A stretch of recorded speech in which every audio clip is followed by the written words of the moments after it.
이제 5월도 어느덧 우리 지나가고 있습니다.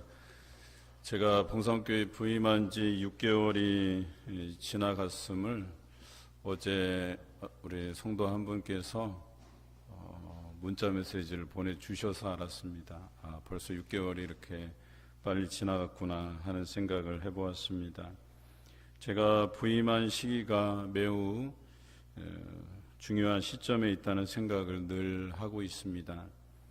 성도의 바람 중에 교회가 부흥하고 성장해 나가는 것이 중요한 자리를 차지하고 있다는 그런 생각을 늘 합니다. 담임 목회자를 통해 하나님께서 어떤 비전을 선포하시고 또 어떻게 이끌어 나가실지에 대한 그 기대를 하고 있다는 사실도 알고 있습니다. 그럴 때마다 늘 생각하는 것은 초대교회의 그 부흥의 역사들을 생각하고 그것을 우리 교회의 모범으로 삼고 나아가야 되겠다 하는 그런 생각을 가지게 됩니다. 70일 전도대행진이 그런 의미에서 우리에게 매우 중요한 의미를 가지고 있습니다. 70일 전도대행진을 통해서 우리가 그 결과물들을 받아들고 우리가 부족함이 있다면 다시 보완하고 성장해 갈 필요가 있다. 우리가 인식하고 또 다시 한번 힘찬 발걸음을 해 나갈 필요가 있고요. 또한 어떤 시점에서 우리가 이 70일 전도대를 통해서 보여주신 하나님의 귀한 역사하심을 우리가 경험하게 된다면 또 우리에게 큰 도전의 시간들이 될 것이다 라고 하는 것이겠죠. 초대교회 부흥의 역사는 오늘 본문에 세 가지로 요약되어 있습니다. 부흥이라는 것은 단순히 성도의 숫자만 늘어가는 것을 말하지 않습니다. 부흥은 과거의 모습으로는 우리가 찾아볼 수가 없습니다. 과거의 그 모습이 변화되지 않고서는 우리가 어떤 더 좋은 발전, 더 나은 성장, 부흥을 경험할 수 없다라고 하는 것입니다. 무엇인가 관점이 변하고 태도가 변해야지만 교회가 부흥할 수 있다라고 하는 것입니다. 그렇다면 초대교회의 교인들은 어떻게 변화가 되었는지를 우리가 찾아볼 수 있어야 되겠습니다. 그들이 어떻게 변하였기에 이 초대교회가 부흥하고 성장할 수 있었을까? 오늘 그것을 여러분들과 함께 나누어 보고자 합니다. 첫째로 초대교회 성도는 마음의 찔림을 받고 회개하여 성령을 받았다라고 성경은 기록합니다. 달라졌다라고 하는 것은 그들이 그전에는 말씀을 들어도 회개함이 없고 말씀을 들어도 그 마음의 찔림이 없었는데 오늘 초대교회가 성장할 수 있었던, 부흥할 수 있었던 첫 번째 변화는 바로 말씀을 선포하는 데 있어서 그것을 받는 사람들이 마음에 찔려했다라고 하는 변화가 일어났습니다. 그리고 그 마음의 찔려함을 받고 그들이 그 찔림을 통해서 이 베드로와 다른 사도들에게 던진 질문이 있어요. 그 질문이 뭐냐면 내가 이렇게 마음에 그 양심의 찔림을 받았는데 이제 내가 어떻게 하면 좋겠습니까? 라고 하는 그런 질문이었습니다. 여러분, 예수님의 그 제자들은 예수님께서 승천하실 때에 성령을 기다리라고 하신 말씀을 기억하면서 그들이 마가의 다락방에 모여서 기도하기를 힘썼습니다. 그리고 오순절날 그들은 성령의 임재를 경험했습니다. 그리고 각 지역의 방언으로 말하게 하심을 따라서 그들이 말하기를 시작했다라고 하는 것이죠. 그런데 이런 성령의 임재를 통해서 이들이 놀라운 태도의 변화와 관점의 변화가 일어났다라고 하는 사실입니다. 예수님의 십자가 사건 때만 해도 이들은 도망가기 바쁜 사람들이었습니다. 예수님을 따라다닐 때에 예수님께서 종종 이들에게 믿음이 적은 자들아라고 책망하시기도 하셨습니다. 그리고 그들을 하나님께서 이 성령의 임재를 통해서 귀하게 변화시키는데요. 이전과 같은 모습이 아니라 그들이 목숨을 내놓고 전도하기 시작했다라고 하는 것이죠. 그리고 사도행전 30년의 역사를 써가고 목숨이 닿을 때까지, 때로는 십자가에 못 박혀 죽임을 당할 때까지 그들이 담대히 복음을 전했다라고 하는 것입니다. 그리고 놀라운 것은 그들이 복음을 전할 때에 그 전하는 복음을 들은 사람들이 마음의 찔려함을 받았다라고 성경은 기록하고 있는 거예요. 여러분 신기하지 않습니까? 이 제자들도 분명히 이 성령의 임재를 통해서 변화가 되었고, 그 변화된 모습으로 복음을 전했더니 그 복음을 받는 사람들도 마음에 찔려하고, 그러면 우리가 어떻게 해야 되겠습니까? 라는 질문을 자연스럽게 던지게 되었다라고 하는 것입니다. 저는 여기서 여러분들이 알기를 원하는 것은 그 마음에 찔려하는 것도 역시 성령의 임재의 사건이라고 말씀드리는 겁니다. 그래서 그들이 어떻게 할까 고민하다가 사도들에게 물어보니까 사도들이 뭐라 합니까? 베드로가 가서 회개하고 예수 그리스도의 이름으로 세례를 받으라. 그리하면 성령을 선물로 받으리라. 이렇게 설명해 주었습니다. 여러분, 이런 마음의 찔림이 있어야 변화가 가능한 것입니다. 여러분 안에서 지난번에 우리가 말씀을 들을 때 이런 말씀이 있었는데 내가 이렇게 살아도 될까? 내가 과연 어떻게 살아야 될까? 이런 질문들을 내 스스로에게 던질 수 있다면, 또 하나님께 그것을 기도로 여쭐 수 있다면 그것이 성령의 임재의 사건이고, 또 그것을 통해서 사람이 변화될 수 있다, 관점이 변하고 태도가 변할 수 있다라고 하는 것입니다. 여러분, 우리가 찔림이 있을 때 어떻게 해야 될까를 묻게 되죠. 그리고 무엇이 하나님을 기쁘게 할까 우리가 고민하게 됩니다. 오늘 본문 37절입니다. 그들이 이 말을 듣고 마음에 찔려 베드로와 다른 사도들에게 물어 이르되 형제들아 우리가 어찌할꼬 하거늘. 베드로의 설교를 들은 사람들이 마음의 찔림을 받았습니다. 이것도 성령 세례의 경험입니다. 그들은 지금 모습에 실망하고 어떻게 변화되어야 될지를 심하게 고민하며 몸부림치고 있다라고 하는 것이죠. 그리고 베드로와 사도들에게 내가 좀 어떻게 변했으면 좋겠습니까? 지금 당장 내가 무엇을 하면 좋겠습니까? 라고 묻게 되었다라는 것이죠.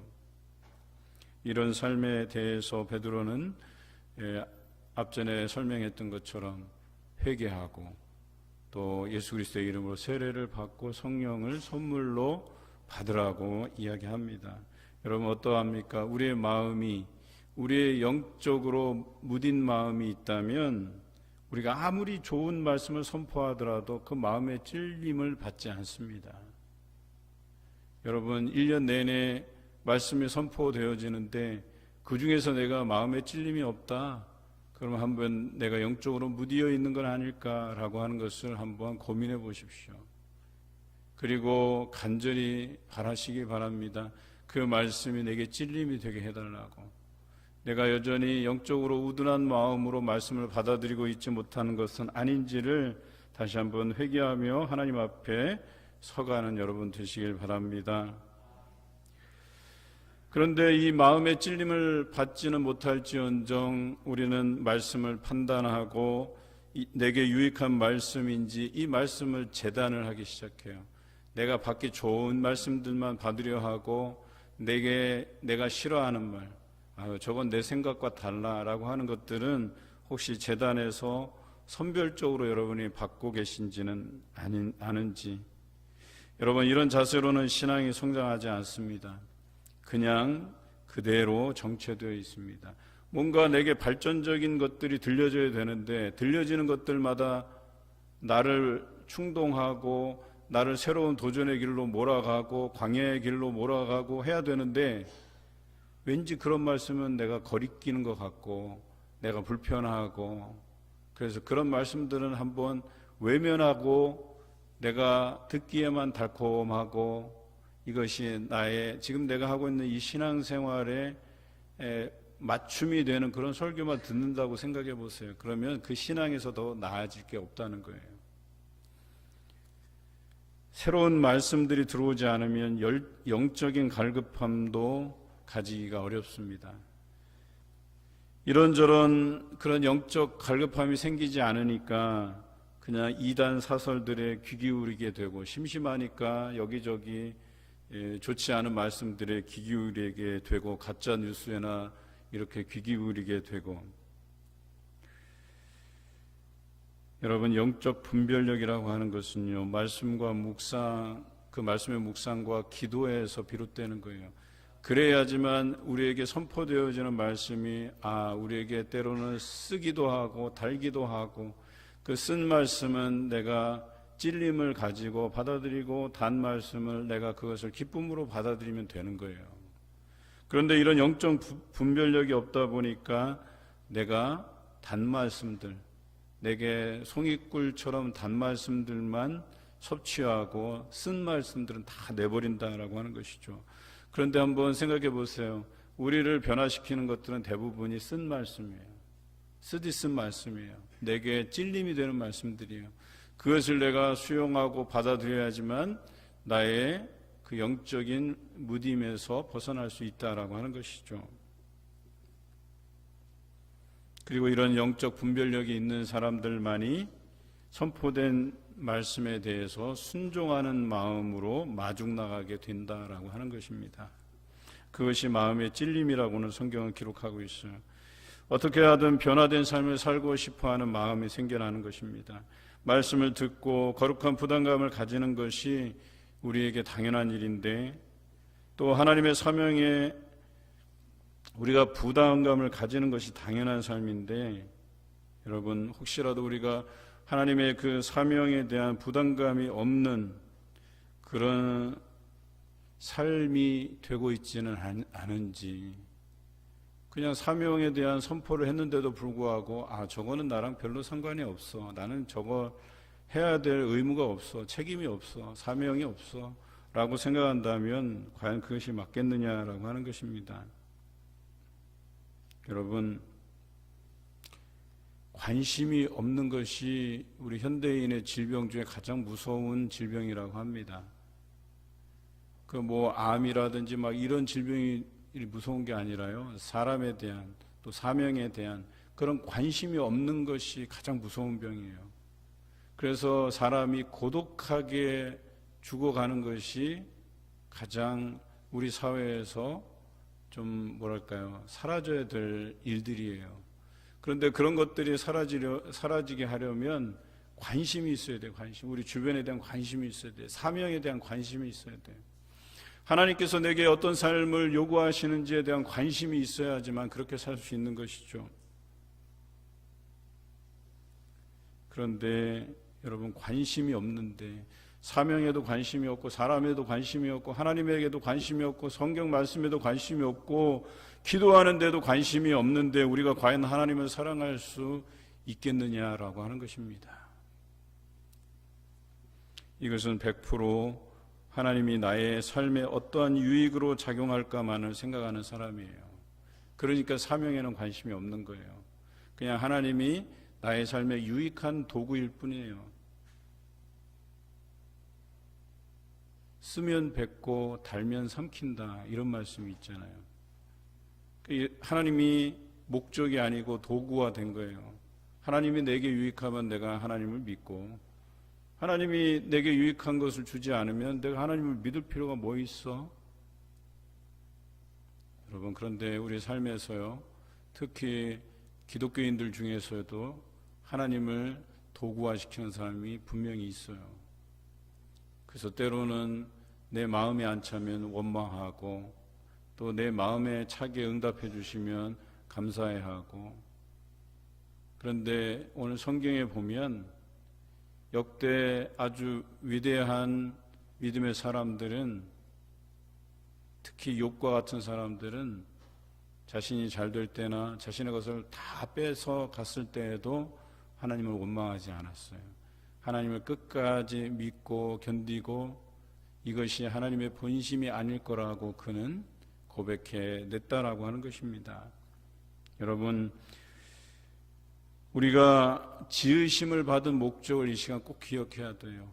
하나님께서 우리를 지으신 목적이 하나님을 기쁘시게, 하나님만을 찬송하게 우리를 만드셨다라고 하는 것입니다. 하나님을 찬송할 목적이 있으시다는 것이죠. 하나님을 기쁘시게 해드릴 목적으로 지으심을 받았다는 사실입니다. 우리가 잊지 말아야 될 사실입니다. 여러분, 오늘 어떻게 하나님을 기쁘시게 해드리고 계십니까? 하나님께서 사랑하시는 교회를 위해서, 또 하나님께서 사랑하시는 사람을 위해서 어떤 사명을 감당하고 계십니까? 혹 오늘 이 말씀을 선포하는 중에 여러분에게 마음에 찔림이 있으십니까? 그러면 하나님께 물으시기 바랍니다. 하나님, 제가 어떻게 하면 되겠습니까? 이 거룩한 물음이 여러분을 변화의 길로 이끌어가게 하시는 그 하나님의 손길을 재촉하게 될 것입니다. 하나님께서 여러분을 변화의 길로 이끌어 주실 것입니다. 이 변화의 길에 모두 들어서 걸어가시는 귀한 성도가 되시기를 주님의 이름으로 기원합니다. 두 번째, 초대교회 부흥의 역사는 성령 충만한 사람을 통하여 여러 말로 확증하며 권하는 것으로 시작되었습니다. 여러분, 마음의 찔림을 얻고 회개하여 예수 그리스도의 이름으로 세례를 받은 사람이 성령을 선물로 받았다 그랬어요. 성령의 선물을 받았다. 같은 말이기는 한데요. 성령의 충만함을 받아서 생활하게 되었다, 이런 표현이에요.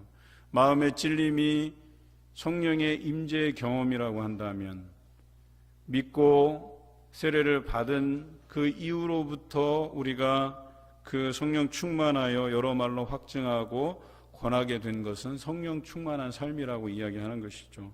지난주에 우리가 성령 충만함에 대해서 이야기했어요. 우리 안에 이것이 차고 넘쳐야 된다고 말씀드렸습니다. 그런데 오늘 성경에 보니까 그 성령 충만함을 받은 사람이 행하였던 것이 뭐냐? 여러 말로 확증하며 권하였다. 쉬운 표현으로 하면 복음을 담대히 전하였다라고 하는 것입니다. 그렇습니다. 초대교회 부흥은요, 이렇게 성령 충만한 사람들이 복음을 전함을 통해서 부흥되어졌다라고 하는 것입니다. 왜 성경의 전도에 미련한 방법으로 하시는지 우리가 기억해야 될 것이에요. 그냥 예수 그리스도를 통해서 여러 사람들에게 감동을 주시고 그냥 몇천 명씩 몇만 명씩 그냥 주님께로 돌아오게 만들면 되는데, 왜 전도에 미련한 방법을 통해서 하나님께서 이 일을 이루어 가시는지 그 분명한 의도를 우리가 알아야 돼요. 오늘 성경에서 말하잖아요. 사도들도 어땠어요? 변화되지 않았던 모습에서 성령의 임재를 경험하고 변화되고 성령 충만해서 방언으로, 각기 다른 방언으로 복음을 전했다고 이야기하잖아요. 그런데 더 놀라운 것은 그들이 복음을 선포할 때마다 또 듣는 사람들이 뭐예요?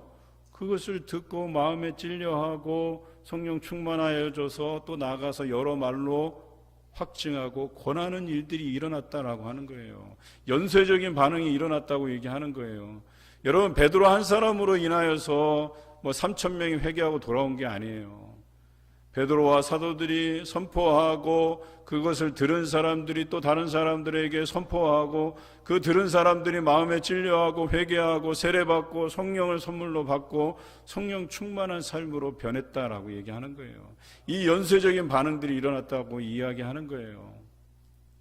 여러분, 초대교회는 예루살렘 교회 외에 바울이 다니면서 교회를 세우고 여러 제자들이 세운 그런 교회들 외에는 교회가 없었어요. 교회에 지금 같은 이런 형태가 없었다는 거예요. 그런데 어떻게 몇천 명씩 늘어나는 그 사람들을 감당해낼 수 있었을까? 우리는 그 힌트를 가정교회에서 찾는 거예요. 이 가정 저 가정에서 모이기를 시작하는 거예요. 그리고 물건을 통용하고 서로 나누고 재산을 팔아서 나누어주고 모이기를 힘쓰고 찬송하고 모여서 떡을 떼고 나가서 예수 그리스도를 전하고, 이런 일들이 가정 단위로 놀랍게 일어났다라고 하는 거예요. 그런데 한번 생각해 보세요. 사도들이 그 모든 가정을 방문할 수 있겠어요? 그렇지 않았다는 거예요. 그것을 들은 사람이 또 선포하고, 선포받은 사람이, 그 말씀을 받은 사람이 마음에 찔려함을 받고 내가 어떻게 해야 할까 고민하고, 그래서 세례받고 또 어떻게 해요? 그가 성령의 충만함을 받고 또 복음을 전하게 되고 또 그 복음을 받은 사람이 똑같은 일들이 반복해서 일어났다라고 얘기하는 거예요. 여러분, 전하지 않는 게 문제지 전하면요 이런 일들이 일어난다고 성경은 기록하고 있습니다. 여러분 안에 성령 충만함을 통해서 말씀을 전하기만 하면 그 말씀이 그 사람에게 찔림이 된다고 분명히 말씀하고 있어요. 저는요, 여러분이 장기 결석자들을 작정하셨잖아요. 장기 결석자들에게 가서 토닥토닥 두드려주면서 이제 신앙생활 다시 열심히 해야지, 우리가 함께 다시 믿어야지 라고 했을 때에 그것이 분명히 그들에게 찔림이 된다라고 하는 거예요. 우리 같이 더 열심히 신앙생활 하자, 토닥토닥 해줄 때 여러분 변화가 일어난다라고 하는 거예요. 그것이 초대교회의 부흥처럼 연쇄적인 반응을 일으킨다라고 하는 거예요. 그런데 여러분, 부정적인 것도 똑같은 효과를 가져요. 야, 내가 가보니까 별거 없더라. 야, 그냥 교회 다니지 말자. 내가 싫은 사람, 미워하는 사람 거기 있는데 굳이 내가 그 미워하는 얼굴 내가 보면서까지 교회 다녀야 되겠냐? 차라리 가지 말자 하고 이 사람한테 얘기하잖아요. 이 사람이 그래? 나도 잘됐다, 가기 싫은데 가지 말지. 또 이 사람이 다른 사람한테 또 얘기해요. 그래? 나도 뭐 잘됐어. 이게 연쇄적인 반응을 일으키잖아요. 그러면 이 사람 저 사람 다 장기 결석자가 되는 거예요. 그런데 거꾸로 생각해 보면요, 그 연결고리들을 찾잖아요. 그러면 이 사람에게 가자고 권면하고 이 사람 하나가 변하잖아요. 연쇄적인 반응으로 많은 사람들이 교회로 돌아오게 돼 있다라고 하는 거예요. 제가 분석하는 것은요, 이번 신방을 통해서도 장기 결석자가 참 많다라는 생각을 했어요. 왜 그렇게 했어요? 우리가 복음을 전하지 않았기 때문에 생겨나는 문제예요. 우리가 예수 그리스도의 그 삶을 제대로 본받고 살아갔더라 하면 과연 이런 일이 생길까? 여러분, 회개로부터 시작해야 돼요. 우리 마음의 찔림을 받아서 회개하고 다시 한번 성령의 충만함을 받아서 복음을 담대히 전하는 것으로 우리 교회가 성장하고 부흥할 수 있다는 거예요. 초대교회는 그렇게 성장해 갔다는 거예요. 본문 40절과 41절 말씀입니다. 또 여러 말로 확증하며 권하여 이르되 너희가 이 패역한 세대에서 구원을 받으리라 하니 그 말을 받은 사람들은 세례를 받음에 이날에 신도의 수가 3,000이나 더하더라. 여러분, 성령 충만한 사람이 여러 말로 확증하며 권했다고 했습니다. 그 내용이 무엇이겠습니까? 예수 그리스도를 믿으면 그 패역한 세대에서 너희가 구원을 얻을 것이다 라고 하는 바로 이 복음이었습니다. 그랬더니 그 말을 마음으로 받은 사람이 모두가 세례를 받고 그 믿는 자의 수가 3,000명이나 더해졌다라고 성경은 기록하고 있어요. 초대교회 부흥의 역사는 이때부터 더 많은 사람이 더해갔다고 기록하고 있습니다. 사도행전 2장 47절에 구원받는 사람을 날마다 더하게 하시니라 라고 기록되어 있습니다. 5장 14절에 믿고 주께로 나오는 자가 더 많으니 남녀의 큰 무리더라 라고 기록하고 있어요. 6장 7절의 말씀에는 하나님의 말씀이 점점 왕성하여 예루살렘에 있는 제자의 수가 심히 많아지고 허다한 제사장의 무리도 이 도에 복종하니라 라고 성경을 기록하고 있어요. 이 사도행전 역사는 이 초대교회가 어떻게 부흥해 왔는지를 정확하게 묘사하고 있어요. 여러분, 이렇게 숫자만 들어간 게 아니었습니다. 거기에는 놀라운 헌신들이 있었습니다. 성경에 보면 이렇게 기록되어 있죠. 물건을 통용하고 재산을 팔아서 나눠주는 사람이 생겨났다라고 기록하고 있어요. 뿐만 아니라 사도들을 통한 표적과 기사가 많이 일어났다라고 성경은 기록합니다. 뿐만 아니라 7 집사를 세워서 그들로 하여금 여러 가지 일을 맡기고 말씀을 전하는 사도들은 말씀에 전념할 수 있게 되었다라고 성경은 기록하고 있어요. 그리고 그 정점에 뭐가 있었냐? 스데반의 순교가 있었다라고 성경은 기록하고 있어요. 여러분, 여러 말로 확증하며 권하는 이 사역은요, 여러 다양한 형태로 나타나는 거예요. 바로 이렇게 물건을 서로 통용하고 나누고 재산을 팔아서 나누어 주고, 또 누군가는 어때요? 이런 말씀을 열심히 전함으로 어떤 사람은 그런 사람이 말씀을 열심히 전할 수 있도록 다른 신경 써야 될 일들을 맡아서 자신들이 감당하고, 또 누군가는 순교하게 되고 이런 일들을 통해서 하나님의 놀라운 이 초대교회의 부흥을 이루어 갔다라고 하는 사실이죠. 여러분 아까 말씀드렸잖아요. 내가 어떻게 하면 좋겠습니까? 여러분 그 질문에 대해서 이제 여러분들의 행동으로 보여주셔야 돼요. 하나님께서 여러분에게 어떤 삶을 살기를 원하시는지를 여러분에게 알려주실 거예요. 느낌으로 알려주실 거예요. 감동함으로 알려주실 거예요. 그 벅찬 감동이 밀려올 때 여러분 행동하시기 바라요.